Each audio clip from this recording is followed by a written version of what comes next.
Salt-N-Pepa were on GMA. They were having a conversation with Robin Roberts, and they are talking about the fact that you guys know they'll be headed into the Rock and Roll Hall of Fame. About time. Yes, but before they could even get to the good news, they had to talk about all the craziness because they're currently going through a legal battle right now with their label over, their rights to their music. Let's take a listen to Salt-N-Pepa on GMA. The record companies have been getting away with this for a lot of years, and it's time for us to fight for our rights.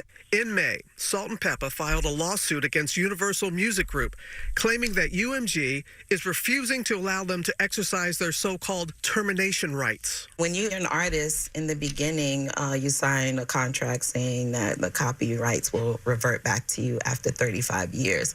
And we've done all the things legally to get our copyrights back, but they're just refusing, so we had to sue them. Yeah, it's the law. That's what it really boils down to. The pair saying UMG has removed some of their biggest hits from streaming platforms. It just keeps us from re-releasing our music, promoting it, our own music anywhere, else. Our fans don't get to hear it, and they're complaining. They're like, where's the music? They're not on Apple or Spotify. Which is so unfortunate. Yeah, that's right. horrible. You're celebrating something so major, and it's so unfortunate. Now they did get into, the Rock and Roll Hall of Fame conversation and Spinderella, because people, once this interview was posted, people did notice that Spinderella was not here in the interview with them because the interview was celebrating Salt-N-Pepa as a group, and there's always been that conversation about, Spinderella not being included in certain things. Let's take a listen to that.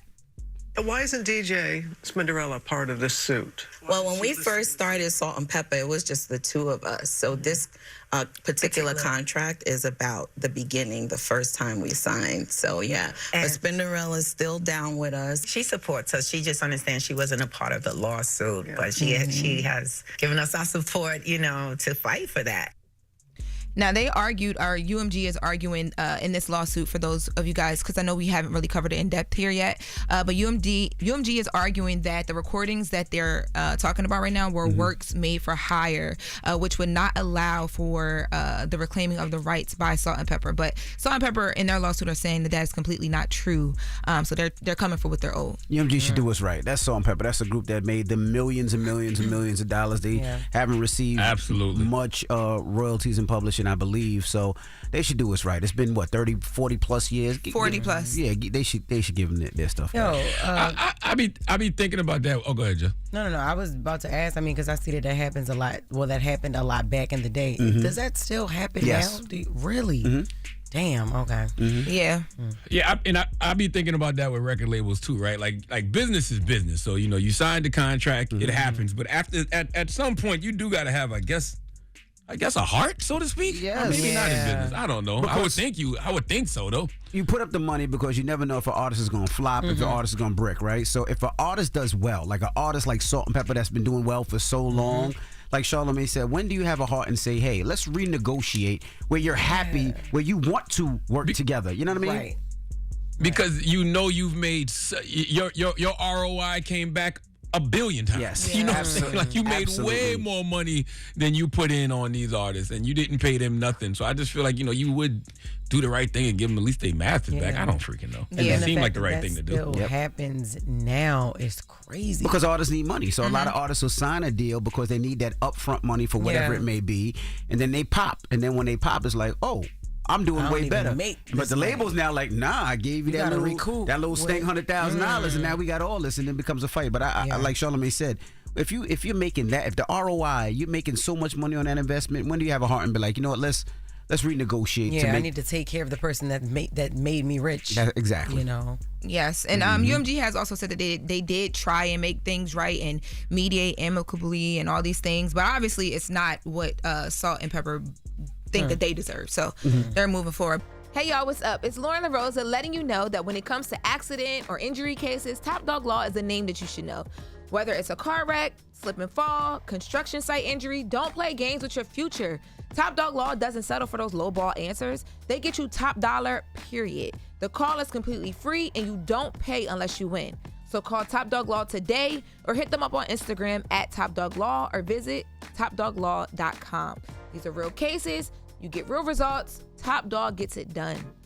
But in other news, speaking of money, negotiations, and all the things, Shannon Sharpe and Ochocinco were on Nightcap, and they were having a conversation about Micah Parsons and his situation right now with Jerry Jones. And I was asking y'all behind the scenes because I watched the interview to prepare for this, and I'm like, I don't understand why they don't Ask the Cowboy fan. Charlamagne. Okay, so look, Shannon Sharpe is being dragged right now. I don't talk Cowboy business with people who don't know nothing about football. Me and Jerry Jones, we had this conversation. Me and Jerry had this conversation last year in St. Bart. I had to tell him that, he needed to do right by Micah, but he didn't listen. I got the video to prove it. Jerry Jones giving, like, you need me, I don't need you energy. And now, I will say, the conversation that Shannon Sharpe and Ochocinco were having was this. Like, it was about, do they stall on Micah, or do they do what they need to do because he's a no-brainer signing? But in that conversation, Shannon Sharpe made a little jokey joke about some coins. Let's take a listen. That as the representative has been trying to reach out, Jerry ain't returned no calls. On purpose? Absolutely. To prove a point. What point he's trying to prove, I have no idea. I run the show. I'm going to show. I'm going to pay. I'll pay you when I get ready. Like you do me. Like you do me over 5900. Me? You basically told me I'm going to pay you when I get ready. Oh, no, I ain't say that. I mean, I No, your actions did. I'm gonna take care of you, baby. I'm not Jerry. I don't like that comparison. Don't do me like that. Don't. Yeah, we come up on a year. It's a penalty for being late. I got you. I got one thing about it. Right? You know what? I got you. I need to see you got it, but I need to get it. Right. I get light right now. I get light right now. This is I get light. See, that's why I love you. That's what I love. That's what I need. Come on back home. That's what I need. Thank you. I don't know. You being honest. Yeah, I mean, how much you said he owned? He said 5,900, but people like, well, you making little jokey jokes because you about to have to pay out that settlement. We don't know the number. There's been reports, but there's nothing been confirmed. But people like, you making these little jokey jokes. You better be careful. That wasn't no joke. He honest. He's being honest. That's light right now. My money. Don't need what that you money. talk about? And remember we had the conversation about the woman who is Miss Tillman, who is suing Shannon Sharpe. Over the Usher situation. Yeah. Yes. So she actually sat down. She was sat down with L'Oreal over on the Morning Hustle, and she talked a bit about what we talked about and why she decided to sue. Let's take a listen to that. This case is about Shay Shay Media. It's about Pink Deer, the production company that was not fact checking it, or if they did not care enough. I sent emails, I sent letters. Clearly they opened it, they responded because they made it private. They did not take it down, and it didn't take it down immediately. And even as of July 31st, things were still on ways to find it on their podcast, on Apple and their other mediums in which they do it. And this is a multi-billion-dollar industry. Yeah. And right now, as it stands, there's no oversight, there's no regulation, and there's nobody calling anyone on the carpet when they're earning tens of millions of dollars for clicks, likes, and follows and through advertisers. They don't have the overhead that you guys have here. They can have two men, a microphone, and a producer that's supposed to fact check, and they're not doing right by that. And as a private citizen, my rights were encroached upon. This is wrong. Yeah, so she basically, went there and doubled down on what our exclusive report was that she not out for money. She trying to right some wrongs here. But people, I don't think people still, because of the other situation that Shannon Sharpe is currently dealing with the settlement of the rape lawsuit, I think people still are trying to lean into this being like a money grab thing. But she's out here saying she's on a whole nother mission. I wonder if it's gonna be a lot easier for her to win that case because she's a private citizen too. Yeah, you know what I was. It's harder when you're a public figure to win cases like that. But she's a private citizen because she's asked several times to take it down, and from she's saying that they didn't take it down, that they ignored her. But I wonder, in situations like that, I wonder if Shannon Sharpe even knows how to take it down. You know what I mean? Like he might have a team such bond. I don't know. If you say let me take something down, I know how to take it down. If you have, she not only reached out when I talk. But I wonder if his team knew and his team just forgot and his team just didn't. Like if you know what I mean? Because you don't forget that. If someone, so when I talked to her, she said the lawsuit was not just about Shannon Sharpe and Ochocinco. It was about also there was his production company. She said that she spoke to a producer from the company and explained what she wanted taken down and why, and even showed that gave everything she needed to give so they could understand, and it was still left up. If it was taken down from one place, why wouldn't you know to take it down from another?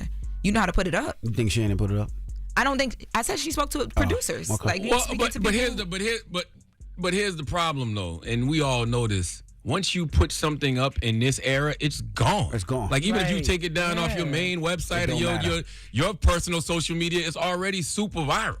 So you're still gonna be held liable for that anyway. And like you can't put the toothpaste back into YouTube in 2025. Like once it's up, right, then you got to deal with people stealing it and then watermarking it. You know what I mean? Reposting it, and then different blogs grabbing it, then other content creators. You know what I mean? So it'll never be completely scrubbed from the internet. Because they were reading from a report in the original report we did, but she said that her issue and the reason why she went to them was because a lot of the outlets she saw reposting it, they were leaning on Shannon's platform because of how big the platform was. But yeah.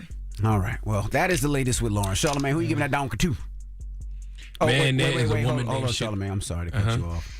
This is important. Oh, go ahead. What update do you have? I'm so sorry, Charlamagne. I'm so sorry. From McDonald's. Earlier, you asked me about why Daily Mail did this deep dive back into Grimace. I did not. She is always saying somebody asked her something. Girl. No, go ahead. Ever since Loren... Ever since Loren dressed like Ronald McDonald at Andrew Martinez barbecue, she's been so hung up on McDonald's characters. No, because first it was the snack wrap, right? And that was nostalgic. McDonald's is they're re-releasing a McDonald Land meal, so they'll have like collectible items and all that. So that's why Grimace has been back outside, and that's why they're explaining. The bill comes out on August 12th. The announcement was made today, and now Grimace is the topic of conversations because this is one of the biggest pop culture's biggest phenomena. Your daddy left you in the ball pit when you was a kid. Now he had to because you're too connected to this. Nah. He left McDonald's done threw her a couple of dollars. McDonald's done threw her a couple of dollars because she was dressed like Ronald McDonald at Angie Martinez. Right. You was dressed like Ronald McDonald stocking at Angie Martinez barbecue. Oh my God. And now you keep talking about Grimace this morning. What? You saw the McDonald Land meal? Oh my God, no. It is the same color. The sleeves, Ronald McDonald sleeves. It was the same dress. Material. The two-piece you had on, all you needed was the yellow vest and a red wig. I'm trying to tell you. I'm sorry, Sean. She was dressed just like Ronald McDonald stocking. Who are you giving that donkey to, man? We need a woman named Shakia Trayvon Jenkins. Yes. What? To come to the front. To come to the front of the congregation. We'd like to have a word with her this morning. All right, we'll do that next. It's the Breakfast Club. Good morning. Hold up. Every day I wake up. Wake your ass up. The Breakfast Club. Y'all finished or y'all done?